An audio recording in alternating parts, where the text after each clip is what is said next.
আসসালামু আলাইকুম প্রিয় ভাই ও বোনেরা, আশা করি আপনারা সবাই ভালো আছেন। আজকের আলোচনার বিষয় অত্যন্ত গুরুত্বপূর্ণ, কারণ আমরা বর্তমানে এক কঠিন সময় পার করছি।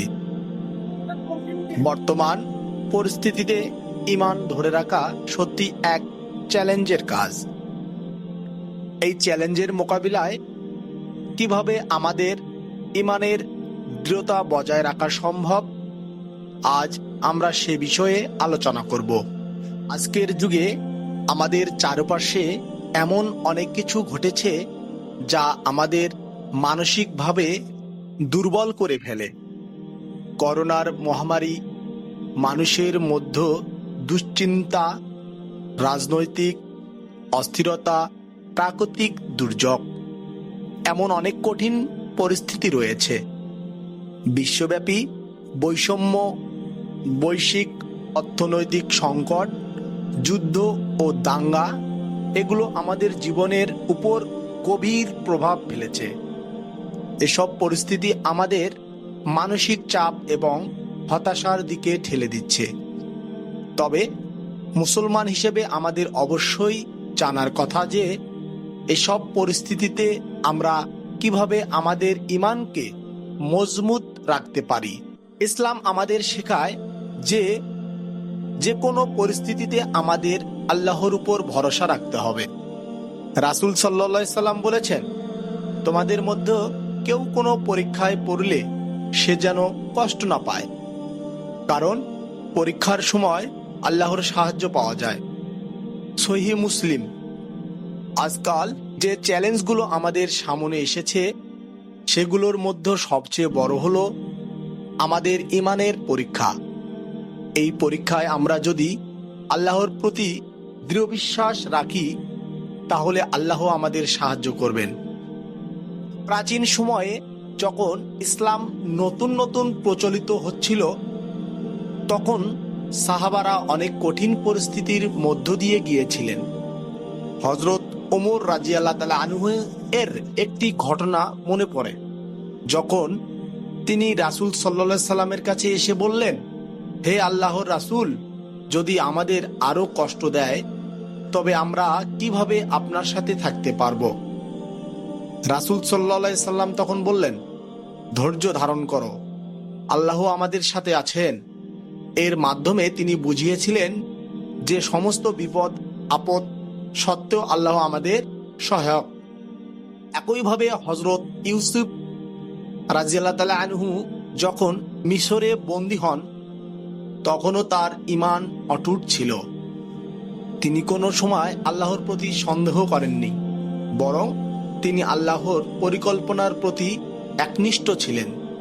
আল্লাহ বলেন, তবে আমার বান্দা যখন ধৈর্য ধরেন আল্লাহ তার প্রতি সন্তুষ্ট হন। সূরা আল বাকারা। আজকাল আমরা যে সমস্যার মুখোমুখি হচ্ছি সেগুলোর মধ্যে সবচেয়ে বড় সমস্যা হলো মনোভাবের দিক থেকে দুর্বলতা।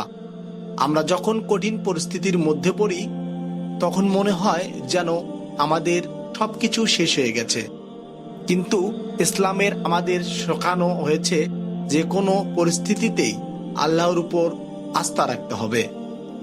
আল্লাহর সাহায্য কখনোই আসবেই, যদি আমরা ঈমানের সঙ্গে ধৈর্য ধারণ করি। এটা জানার ব্যাপার যে বর্তমান পরিস্থিতি একদিন শেষ হবে। আল্লাহ বলেন, নিশ্চয় আল্লাহ ধৈর্যশীলদের সাথে আছেন। সূরা আল বাকারা 153। আমাদের জীবন যেহেতু আল্লাহর ইচ্ছার উপর নির্ভরশীল, তাই এর মধ্য দিয়ে আমাদের ঈমানের পরীক্ষা হয়। এই পরীক্ষায় আমাদের আল্লাহর উপর বিশ্বাস রাখতে হবে, তাহলে আমাদের জন্য সবকিছুই সহজ হবে। রাসূল সাল্লাল্লাহু আলাইহি সাল্লাম বলেছেন, মুমিনের জন্য সবকিছুই ভালো, তার সুখ দুঃখের মধ্যে আল্লাহর প্রতি প্রশংসা জানানো উচিত। সহিহ মুসলিম। এই হাদিসটি আমাদের শেখায় যে আমাদের জীবনের সুখ ও দুঃখ উভয় সময়ে আল্লাহর কাছে কৃতজ্ঞ থাকতে হবে। বিশেষ করে যখন কঠিন সময় আসে তখন আমাদের ধৈর্য ধারণ করা উচিত এবং আল্লাহর উপর নির্ভরতা রাখা উচিত। রাসূল সাল্লাল্লাহু আলাইহি সাল্লাম বলেছেন, যে ব্যক্তি ধৈর্য ধারণ করে আল্লাহ তাকে মর্যাদা দেন। সহিহ বুখারী। এক্ষেত্রে আমরা যদি ধৈর্য ধারণ করি এবং আল্লাহর সাহায্য চাই, তাহলে আমাদের জন্য শান্তি ও সফলতা আসবে। যখন আমরা দুশ্চিন্তাগ্রস্ত হই, তখন আমাদের উচিত বেশি বেশি আল্লাহর কাছে প্রার্থনা করা, লা ইলাহা ইল্লাল্লাহু বারবার পাঠ করা। আমাদের মনকে শান্তি দেয় এবং আল্লাহর সাহায্য কামনা করে। নামাজের মাধ্যমে আমরা আল্লাহর সঙ্গে সংযোগ স্থাপন করতে পারি। প্রতিদিন 5টি নামাজ আমাদেরকে অজান্তেই আল্লাহর নৈকট্য এনে দেয় এবং আমাদের মধ্যে ধৈর্য ও বিশ্বাসের শক্তি বাড়িয়ে দেয়।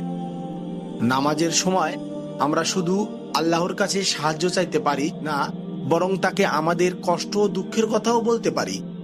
প্রিয় ভাই ও বোনেরা, বর্তমানে আমাদের জীবন যেমনই কঠিন হোক না কেন, আমাদের ঈমান ও আল্লাহর উপর বিশ্বাস অটুট রাখতে হবে।